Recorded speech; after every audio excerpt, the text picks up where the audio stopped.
Assalamualaikum warahmatullahi wabarakatuh. Perkenalkan, nama saya Nur Hadi Solahuddin. Saya dari program studi Teknik Industri angkatan 2024 kelas C. Di sini saya akan membuat video pembelajaran terkait proses manufaktur. Dalam video ini saya akan membahas 3 topik penting dalam proses manufaktur. Topik pertama yang akan saya bahas adalah terkait proses pengerasan logam atau metal hardening. Proses ini sangat penting dalam dunia manufaktur karena menentukan seberapa kuat, keras, dan tahan lama sebuah komponen logam bisa bertahan dalam kondisi operasional yang nyata.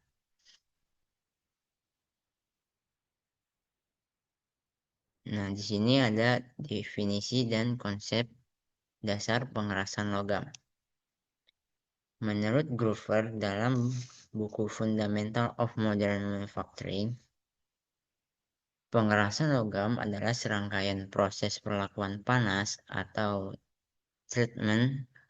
hot treatment yang bertujuan untuk meningkatkan kekerasan, kekuatan, serta ketahanan aus dari logam, khususnya yaitu baja. Proses ini bekerja dengan cara mengubah struktur mikrologam melalui pemanasan dan pendinginan yang dikontrol secara cermat. Di sini ada 3 hal utama yang harus kita pahami dalam konsepnya. Yang pertama adalah tujuan. Kenapa kita harus melakukan pengerasan logam? Tujuannya yaitu untuk meningkatkan kekerasan yang diukur dalam skala Rockwell atau Vickers, lalu meningkatkan kekuatan tarik serta meningkatkan ketahanan aus dan kelelahan material atau yang disebut fatigue. Yang kedua adalah dasar metalurgi. Proses ini bekerja berdasarkan diagram Fe3C, yaitu diagram besi karbon. Saat logam dipanaskan ke suhu tertentu, struktur kristalnya berubah dari BBC atau Body Centered Cubic menjadi FCC atau Face Centered Cubic. Inilah yang memungkinkan karbon berdifusi ke dalam matriks besi. Nah, lalu yang ketiga yaitu adalah parameter kritis. Ada 4 parameter yang harus kita kendalikan. Yang pertama adalah temperatur pemanasan dengan satuan yaitu derajat Celcius. Yang kedua adalah waktu tahan atau holding time. Yang ketiga adalah laju pendinginan, cooling rate. Dan yang keempat adalah media pendingin, cooling media. Keempat parameter ini saling mempengaruhi dan menentukan hasil akhir dari proses pengerasan. Nah, lalu di sini ada jenis-jenis proses pengerasan logam. Ada 6 proses utama yang perlu kita ketahui. Yang pertama adalah quenching dan hardening. Ini adalah proses paling fundamental, yang mana baja dipanaskan hingga mencapai suhu austenit yang biasanya berkisaran antara 750 hingga 900 derajat Celcius. Kemudian ditahan, lalu didinginkan dengan sangat cepat. Hasilnya yaitu adalah terbentuknya martensit, yaitu struktur terkeras yang ada dalam sistem besi karbon. Yang kedua adalah tempering. Baja yang baru digunakan di quench memang keras, tapi sangat getas dan mudah retak. Maka dilakukanlah yang namanya tempering. Tempering yaitu adalah pemanasan ulang pada suhu yang lebih rendah antara 150 hingga 650 derajat. yang mana tujuannya adalah untuk menyeimbangkan antara kekerasan dan ketangguhan material. Yang ketiga adalah annealing. Ini adalah kebalikan dari quenching. Material yang dipanaskan lalu didinginkan secara lambat di dalam tungku. Tujuannya yaitu melunakkan logam, menghilangkan tegangan sisa, serta meningkatkan kemampuan logam agar bisa dibentuk. Nah, yang keempat adalah normalizing. Sedikit mirip dengan annealing, tapi pendinginan yang dilakukan yaitu di udara bebas, yang mana hasilnya adalah sifat mekanik yang lebih seragam. Eh, Jenis proses ini banyak digunakan untuk baja konstruksi. Yang kelima adalah cast hardening atau disebut juga pengerasan permukaan. Proses ini tergolong menarik karena yang dikeraskan hanya lapisan luar komponennya saja, sementara bagian dalam atau core-nya tetap lihat dan tangguh, tetap lihat atau lembek gitu ya, dan tangguh.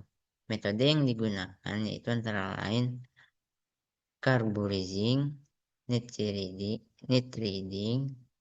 dan carbonitriding. Dan yang keenam yaitu ada induction hardening. Induction hardening ini prosesnya menggunakan induksi elektromagnetik, yang mana memanaskan permukaan dengan sangat cepat dan presisi, lalu langsung di-quench. Salah satu keunggulannya adalah distorsi material yang minimal.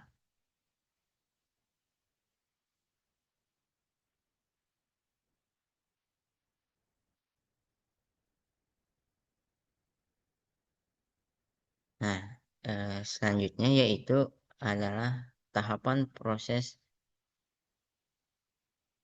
hard treatment atau quenching. Yang pertama yaitu langkah pertama yaitu baja dipanaskan ke suhu autenit antara 750 derajat hingga 900 derajat Celcius. Lalu langkah kedua yaitu holding time, yang mana baja ditahan pada suhu tersebut untuk memanaskan seluruh bagian material agar mencapai suhu yang merata. Langkah ketiga yaitu dilakukannya quenching, yaitu adalah pendinginan cepat dalam media tertentu. Langkah keempat yaitu terbentuknya martensit. Terbentuknya struktur martensit yang sangat keras namun ketas. Langkah kelima ini tergolong opsional karena dilakukan tempering untuk mengurangi kegetasan. Nah, pilihan media pendingin sangat menentukan hasilnya. Mari kita lihat pada tabelnya. Air memberikan laju pendinginan yang sangat cepat, menghasilkan kekerasan yang sangat tinggi, namun risikonya yaitu retaknya, kecepatan retaknya juga tinggi. Nah, ini cocok untuk baja karbon rendah hingga sedang. Lalu oli. Oli memberikan laju pendinginan sedang, kekerasan tinggi, risiko retak sedang, dan juga banyak digunakan untuk baja paduan dan tool steel. Lalu yang ketiga ada udara. Udara memiliki laju pendingin yang lambat, kekerasan yang sedang, dan risiko retak sangat rendah. Ini sering digunakan untuk baja panduan khusus yang disebut air hardening style. Lalu ada garam cair atau salt bath. yang mana memberikan pendingin yang sangat cepat namun merata. Ini dapat mengurangi risiko retak secara signifikan. Dan sering juga digunakan untuk high speed seal atau HSS. Jadi pemilihan media quench harus disesuaikan dengan jenis dan tingkat kekerasan yang diinginkan. Lalu ada case hardening.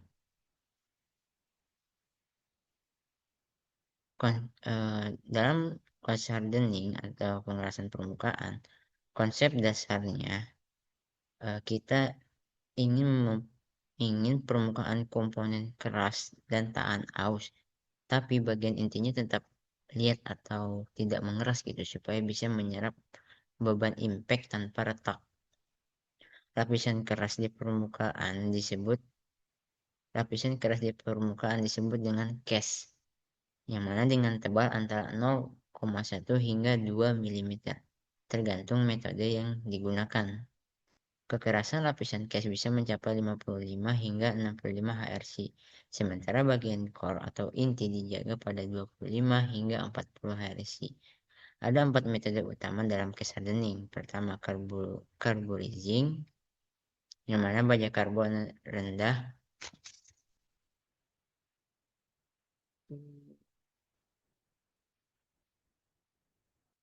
yang mana baja karbon rendah dipanaskan pada 900 hingga 950 derajat Celcius dalam lingkungan kaya karbon.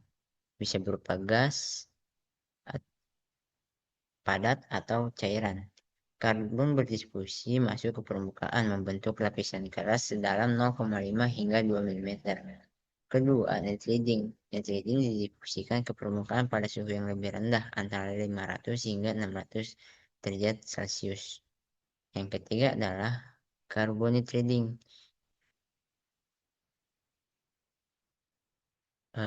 Ini adalah kombinasi dari carburizing dan nitrogen. Karbon dan nitrogen berdifusi secara bersamaan. Hasilnya akan lebih tahan korosi dibanding carburizingnya saja. Temperatur yang digunakan sekitar 700 sampai 900 derajat Celcius. Dan keempat adalah flame hardening atau api oksiasetilin, yang mana digunakan untuk memanaskan permukaan secara lokal dengan sangat cepat, kemudian langsung di quench. Ini cocok untuk komponen besar yang tidak bisa masuk ke dalam tungku.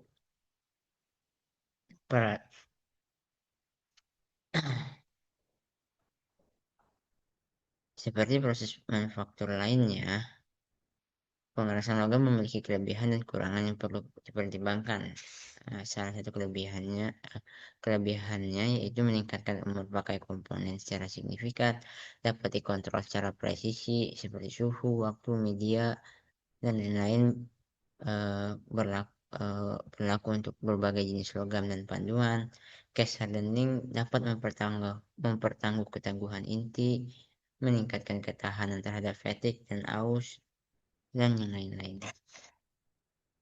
Dan untuk kekurangannya yaitu risikonya distorsi dan retak, cracking akibat tegangan termal. Yang kedua, membutuhkan kontrol temperatur yang sangat ketat. Yang ketiga, ada beberapa metode yang memerlukan atmosfer gas khusus, bisa saja berbahaya. Lalu ada quenching yang cepat dan yang dapat menyebabkan ketegangan sisa berbahaya dan sebagainya.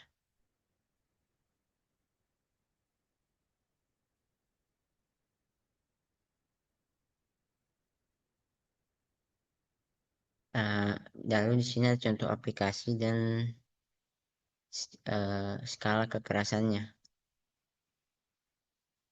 Contohnya yaitu adalah roda gigi, poros engkol, bantalan, bearing, mata bor atau dan pahat, kereta api, dan lain-lain sebagainya. Jadi Pengerasan logam adalah fondasi dari hampir semua komponen mekanik yang kita andalkan setiap harinya.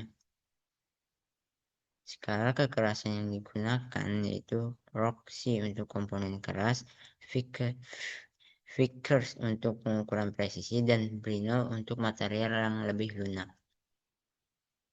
Dua, yaitu material plastik dan prosesnya.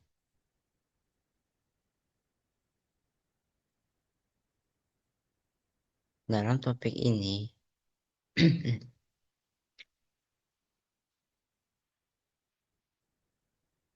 kita lanjut ke topik yang kedua, yaitu material plastik dan prosesnya. Dalam topik ini kita akan membahas terkait apa itu polimer, bagaimana cara membedakannya, dan yang paling penting yaitu proses-proses manufaktur yang digunakan untuk membentuk plastik menjadi suatu produk. Di sini ada definisi dan klasifikasi material plastik. Menurut Grover, plastik atau polimer adalah material yang tersusun dari rantai molekul yang panjang, yang mana disebut dengan makromolekul, yang terbentuk melalui proses polimerisasi. Material ini bersifat mampu bentuk atau formable pada kondisi tertentu dan dapat mempertahankan bentuknya setelah proses pembentukan selesai. Di sini ada dua kategori besar polimer yang ada. Yang pertama adalah termoplastik. Yang mana termoplastik dapat digunakan dan dibentuk ulang dengan pemanasan. Ikatan antara rantai molekulnya lemah, yaitu gaya van der Waals. Karena itu termoplastik bisa didaur ulang atau recyclable. Contohnya seperti PE atau polietilin, PP atau polipropilin, PVC, dan lain-lain. Sifatnya eh, bisa fleksibel hingga rigid tergantung strukturnya. Yang kedua adalah termoset. Termoset itu mengeras secara permanen saat dipanaskan atau dikuring. Tidak bisa dikembalikan ke bentuk asal. Ini terjadi karena antar rantai molekulnya terbentuk ikatan kovalen silang yang sangat kuat, disebut cross-linking. Karena itu termoset tidak bisa didaur ulang. Contohnya seperti epoksi, fenolik atau bakelit, polyester, dan melamin, serta lain-lain. Sifatnya keras, agak getas, namun sangat stabil dimensinya dan tahan terhadap suhu tinggi. Jadi perbedaan utamanya yaitu termoplastik bisa didaur ulang, sedangkan termoset tidak bisa. Lalu di sini ada proses injection molding, yang suatu proses pembentukan plastik paling umum dan serta digunakan di banyak industri global. Prinsipnya sederhana, yaitu plastik dipanaskan hingga mencair, kemudian disuntikan ke dalam cetakan atau mold. Cetakan itu disebut mold di bawah tekanan tinggi, lalu didinginkan hingga mengeras sesuai bentuk cetakan yang ada atau bentuk moldnya. Prosesnya terdiri dari 6 tahapan. Yang pertama itu palet plastik dimasukkan ke dalam hopper. Lalu yang kedua di dalam barel ada screw yang berputar sambil memanaskan dan meleburkan plastik tersebut. Lalu yang ketiga, lelehan plastik diinjeksikan ke dalam capacity mold. Yang keempat, tekanan dijaga selama fase holding agar plastik mengisi seluruh rongga. Yang kelima, ada saluran air pendingin di dalam mold, yang mana mendinginkan produk. Lalu yang keenam adalah injektor pin mendorong produk keluar dari mold. Jadi didorong agar produknya itu keluar dari cetakan.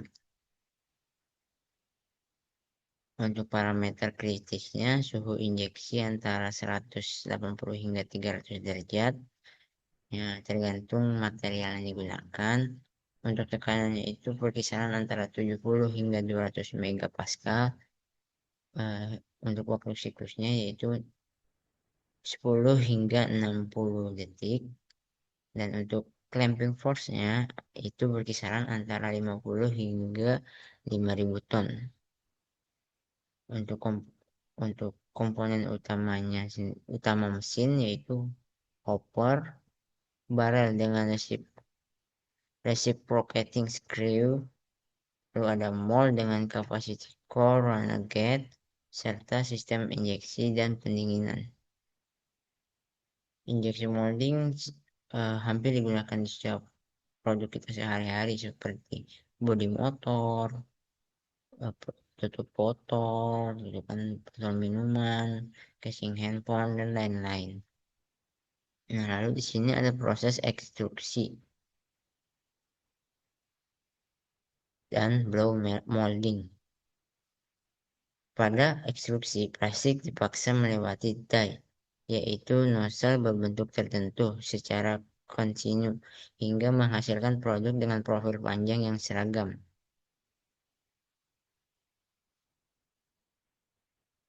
Produk ekstruksi yaitu pipa PVC, selang, profil jendela UPVC, kabel listrik pelapis plastik, lembaran plastik untuk kemasan. Jenis die yang digunakan yaitu flat die untuk lembaran, annular die untuk pipa dan tabung, dan profil die untuk profil yang lebih kompleks.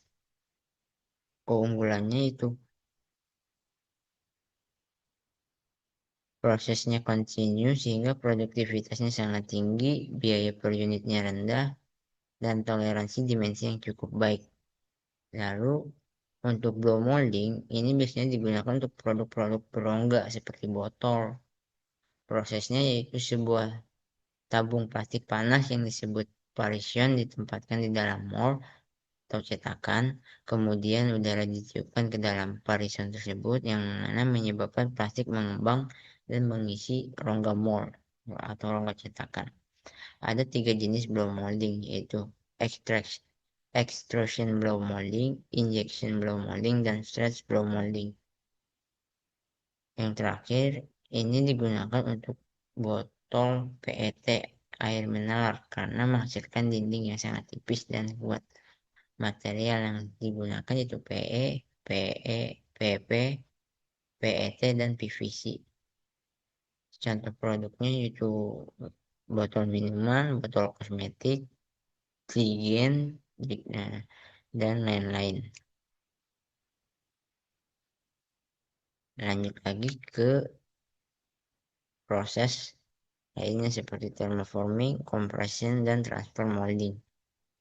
Yang pertama yaitu adalah thermoforming. Yang mana lembaran plastik dipanaskan hingga lunak tapi tidak sampai meleleh. Kemudian dibentuk mengikuti kontur mold menggunakan vakum, tekanan udara, atau mekanik. Jenis yang paling umum digunakan yaitu adalah vacuum forming, yang mana lembaran ditarik ke mold oleh tekanan vakum dari bawah. Produk thermoforming seperti baki makanan styrofoam, tutup blister obat-obatan, dashboard kendaraan ukuran besar, dan lain-lain. Untuk kelebihannya sendiri itu siklusnya cepat, biaya mold sangat rendah dibanding injection molding, cocok digunakan untuk part besar dan tipis. Nah, lalu ada compression molding. Material biasa termoset atau termoplastik diletakkan langsung di dalam capacity mold yang sudah panas. Kemudian mold ditutup dengan tekanan, material mengalir mengisi rongga, lalu bereaksi secara kimia untuk mengeras permanen. Untuk produknya yaitu komponen otomotif, saklar, dan stop kontak listrik, dan serta yang lainnya. Materialnya sendiri yaitu BMC, SMC dan rubber compound. Untuk kelebihannya sendiri yaitu waktu siklusnya lebih sedikit waste, sifat mekanik yang sangat baik karena tidak ada gate dan runner seperti injection. Untuk kekurangannya sendiri itu waktu siklusnya lama, kontrol dimensi yang lebih sulit. Lalu yang ada transfer molding. Proses ini seperti kombinasi antara compression dan injection molding. Material dipanaskan dalam sebuah pot, kemudian dipaksa masuk ke capacity tertutup melalui sphere.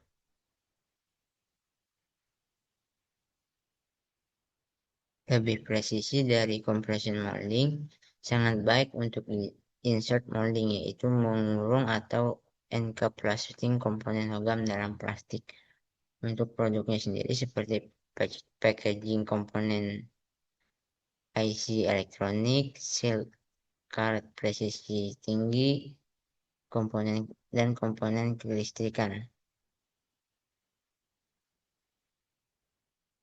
Nah, untuk kelebihan dan kekurangan material proses plastik ini, tadi kan sudah dijelaskan terkait proses-prosesnya. Nah, di sini ada kelebihan dan kekurangannya. Untuk kelebihannya sendiri itu densitas rendah, mampu bentuk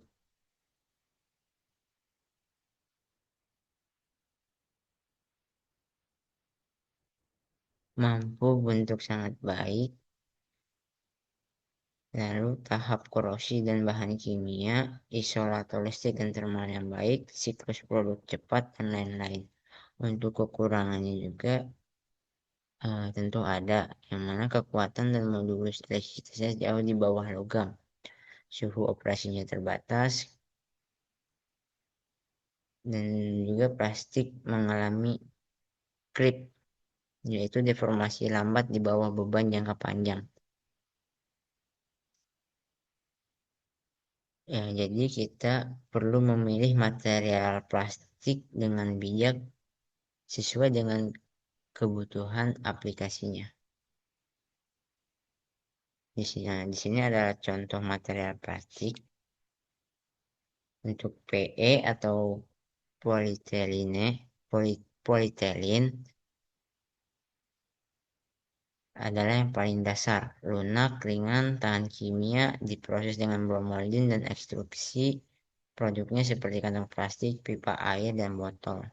Lalu ada PP atau polipropilen, lebih ringan dari PE, dengan ketahanan fatigue yang baik, banyak digunakan untuk kemasan dan komponen otomotif. Lalu ada PVC, nilon, ABS, dan lain-lain. Nah, seperti yang bisa dilihat pada PowerPoint berikut ini. Ada material, jenis, sifat, proses utama, aplikasinya, gitu.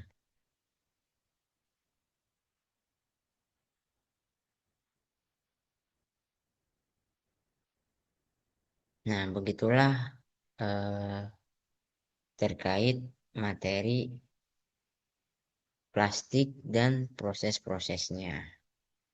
Sekarang kita lanjut ke proses pembentukan metal.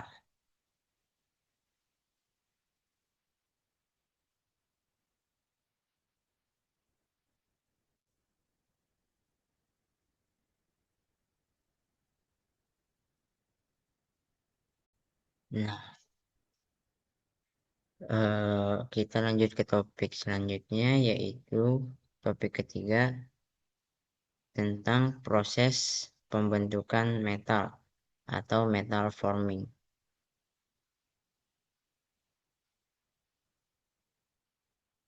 Nah, di sini ada definisi dan klasifikasi metal forming.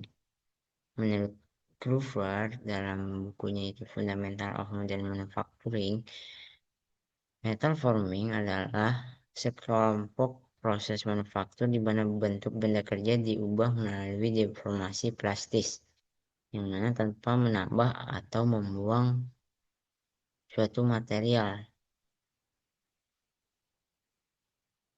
Proses ini memanfaatkan sifat plastisitas logam untuk menghasilkan komponen dengan bentuk yang diinginkan.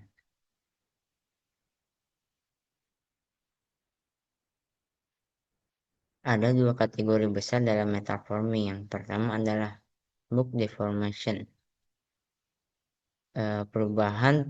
Sebuah perubahan yang bentuknya signifikan pada 3 dimensi, yaitu rasio luas permukaan terhadap volume materialnya kecil. Deformasi terjadi pada seluruh proses material. Proses yang masuk kategori ini yaitu rolling, forging, extrusion, dan drawing.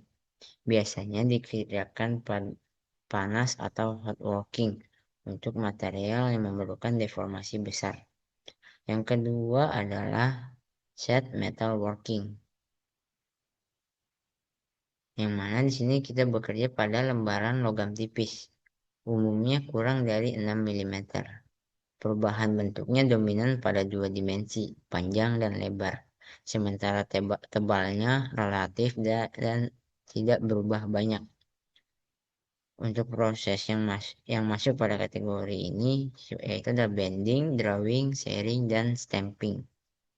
Kebanyakan dikerjakan dengan dingin atau cold working pada suhu kamar. Dua kategori ini mencakup hampir semua cara kita mengubah bentuk logam dalam skala industri. Lalu kita akan membahas dua proses bulk deforming. Pertama yaitu rolling dan forging. Rolling atau pengerolan yaitu adalah sebuah material logam yang melewati dua roll yang berputar berlawanan arah, yang mana ketebalan material berkurang yang disebut dengan draft, dan sebagai gantinya panjangnya bertambah. Ada beberapa jenis rolling, yaitu ada flat rolling yang mana menghasilkan lembaran atau plat. Yang ini adalah proses terpenting dalam industri baja. Lalu ada shaving rolling yang mana menghasilkan profil seperti rel kereta, H-beam, dan E-beam. Lalu ada ring rolling yaitu untuk membuat cincin besar seperti flank pipa. Lalu ada thread rolling yaitu untuk membuat ulir baut dengan kualitas permukaan lebih baik dari cutting. Hot rolling dikerjakan pada suhu tinggi seperti namanya dengan gaya yang lebih kecil namun deformasinya lebih besar, tapi tidak ada strand hardening. Untuk cold rolling menghasilkan permukaan lebih halus, dimensi lebih presisi, tapi terjadi strand hardening. Untuk parameternya sendiri untuk rolling yaitu kecepatan roll, taper pass, dan tegangan balik.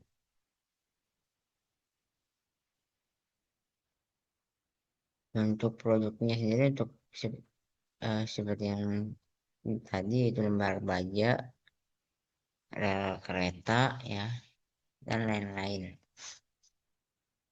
Lalu untuk forging atau tempa, yang mana material ditekan atau dipukul menggunakan die sehingga mengalir dan mengisi rongga cetakan.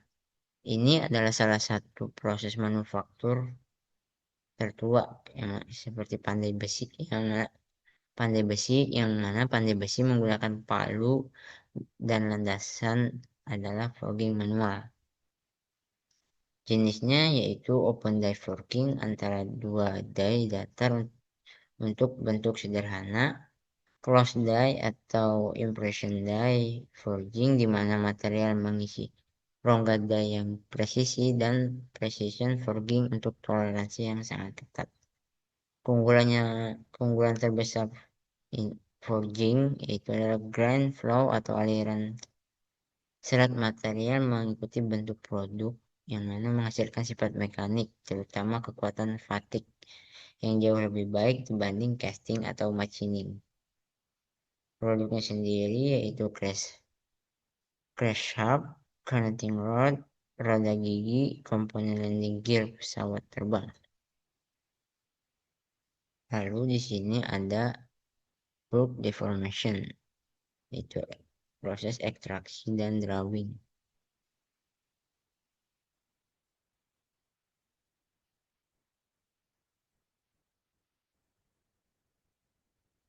Dua proses extrusion metal berbeda dari ekstruksi plastik dalam hal skala gaya, yang mana billet logam ditekan dengan gaya yang sangat besar melalui die berlubang, sehingga material mengalir keluar membentuk penampang kontinus sesuai profil die.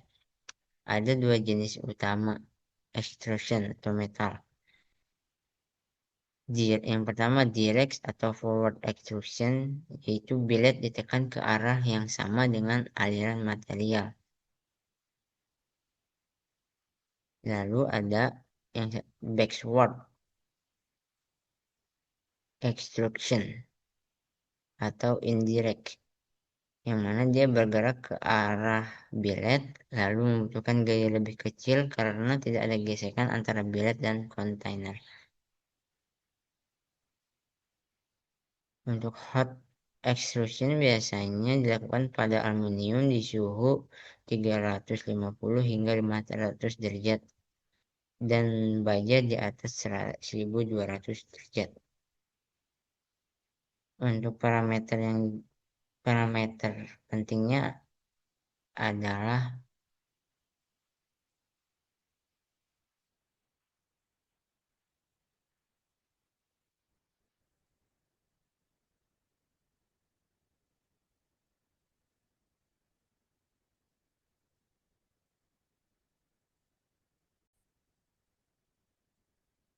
lalu yang kedua ada drawing. Drawing itu terbagi menjadi dua, yaitu wide drawing dan tube drawing. Pada wide drawing, kawat ditarik melewati serangkaian die berbentuk kerucut tirus secara bertahap, bisa belasan tahap untuk mencapai diameter akhir yang diinginkan. Jarak per pas biasanya 15 hingga 45% pengurangan luas penampang.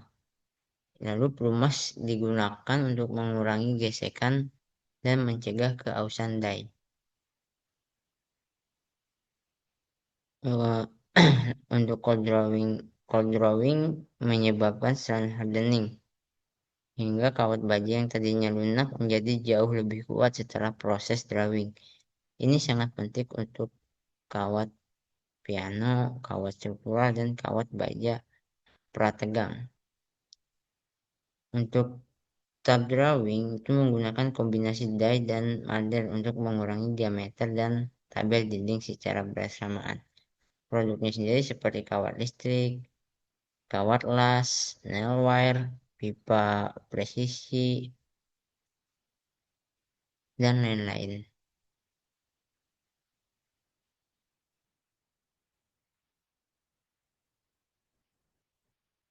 Nah, lalu di sini ada metal working, yaitu shearing, bending, dan drawing.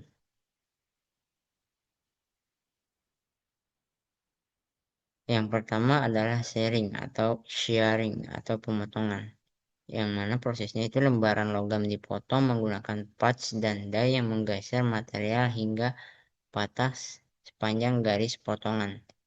Ada beberapa operasi shearing.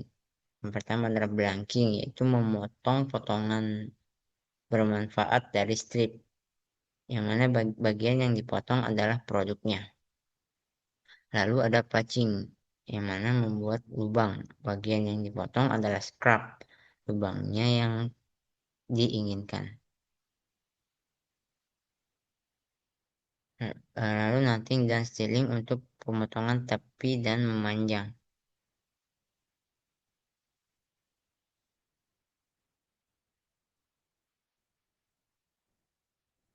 Untuk produknya sendiri seperti blank untuk posisi selanjutnya itu drawing banding dan lubang komponen bracket. Lalu ada proses bending itu atau pembengkokan yang mana suatu lembaran ditekan melalui batas elastis untuk menghasilkan sudut atau kurva permanen. Untuk tantangan utamanya itu spring back. Setelah pas diangkat, material sedikit kembali ke posisi semula. Eh, untuk mengatasinya, material di overbend lebih dari sudut yang diinginkan. Jenisnya seperti V-bending, H-bending, atau wiping, dan U-bending. Produknya seperti bracket, casing elektronik, dan lain-lain. Lalu yang ketiga ada deep drawing. Ini biasanya digunakan untuk membentuk cup atau mangkuk dari blank lingkaran.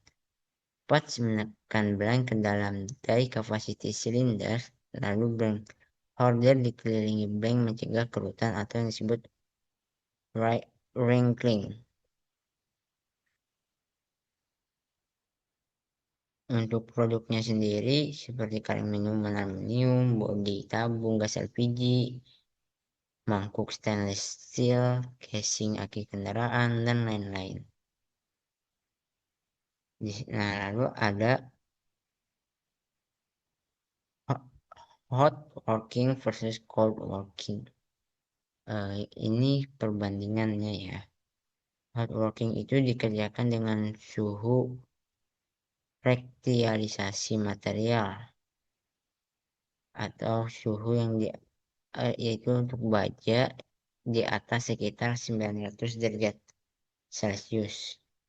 Untuk kelebihannya sendiri yaitu gaya pembentukan yang dibutuhkan jauh lebih kecil karena material lebih lunak. Formability-nya sangat baik serta material mengalami reksitalisasi ulang sehingga tidak terjadi strain hardening. Untuk kekurangannya sendiri yaitu toleransi dimensinya lebih besar karena thermal expansion dan kontraksi. Permukaan akhir kasar karena terbentuk lapisan oksida atau scale yang mana membutuhkan energi yang besar untuk pemanasan. Lalu untuk cold working itu dikerjakan di bawah suhu reksitalisasi yang mana biasanya pada suhu kamar. Untuk kelebihannya sendiri, toleransi dimensi sangat presisi, permukaan akhir halus dan makilap, terjadi strain hardening yang meningkatkan kekuatan material. Kekurangannya sendiri yaitu gaya yang dibutuhkan jauh lebih besar, formability-nya terbatas, material semakin sulit dibentuk, seiring peningkatannya deformasi, yang mana ada risiko retak.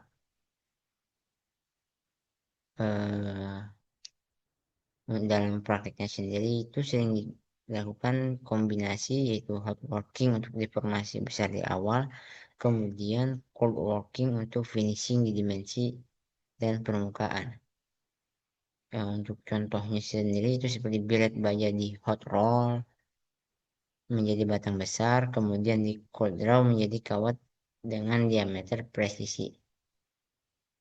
Nah, untuk kelebihan dan kekurangannya sendiri, itu kelebihannya sangat komplit. Yang pertama, sifat mekanik produknya superior karena grain refinement dan grain flow arrangement. Kedua, yaitu efisiensi material sangat tinggi, hampir tidak ada material yang terbuang. Yang ketiga, kecepatan produksi bisa sangat tinggi, terutama untuk rolling dan stamping. Dan yang keempat, itu ada yang mana cold working meningkatkan kekuatan tanpa perlu hot treatment tambahan. Serta yang terakhir, yaitu komponen forging menghasilkan ketahanan fatigue terbaik yang bisa dicapai dalam manufaktur logam. Nah, tentu ada untuk kekurangannya, yaitu investasi peralatan